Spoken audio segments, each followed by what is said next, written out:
In the year 476, the Western Roman Empire fell.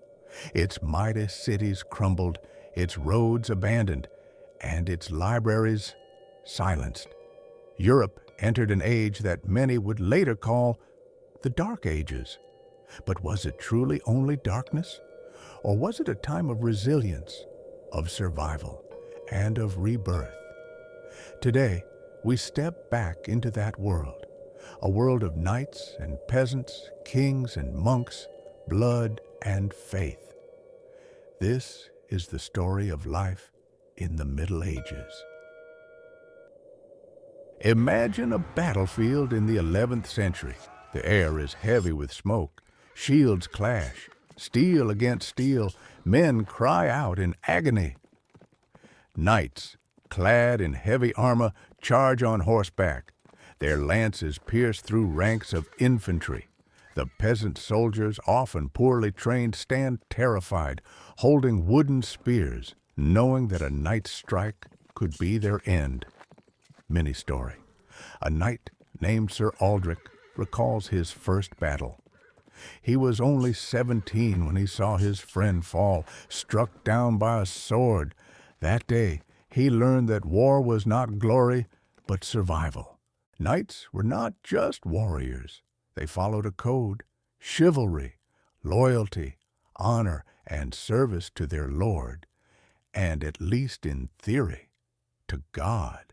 But in truth, knights often plundered villages, taking food and wealth from the very people they swore to protect. A soldier's life was brutal. Winter campaigns brought frostbite, hunger, and disease. Castles were besieged for months. Boiling oil poured over walls.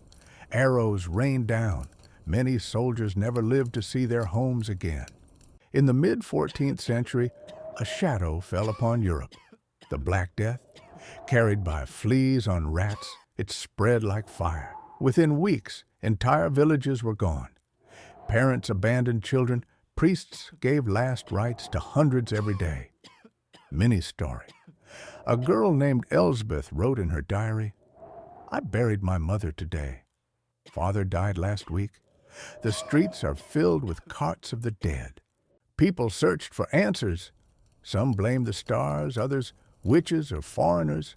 Flagellants marched through towns, whipping themselves, begging God to end the plague. But nothing stopped it. In just 5 years, nearly half of Europe's population was gone. Most people in the Middle Ages were peasants. Their days began before dawn. Men plowed fields with wooden plows. Women baked bread, cared for children, and spun wool.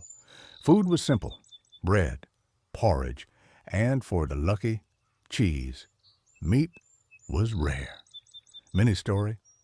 A peasant boy named Thomas once said, "I dream of eating chicken one day, but for now, bread is enough." Life was hard. Winters were bitter. Famine was common. Many peasants died before the age of 40. Yet, despite their suffering, they laughed, sang songs at festivals, and told stories by the fire.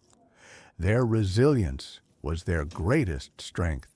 The church was everywhere. It owned land, collected tithes, and influenced kings.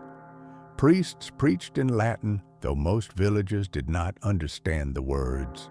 Monasteries were centers of learning. Monks copied books by candlelight, preserving knowledge that might have otherwise been lost forever. Without them, much of the ancient world would have vanished. Mini story.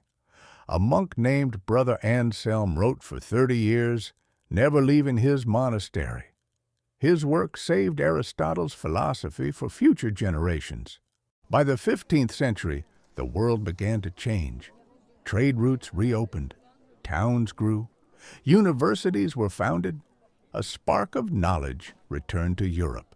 Artists, thinkers, and explorers would soon reshape the world. The Dark Ages gave way to the Renaissance. Out of blood and ash came rebirth. The Middle Ages were an age of contrasts, brutality and beauty, despair and hope. It was not just a dark age, it was the forge from which modern Europe was born.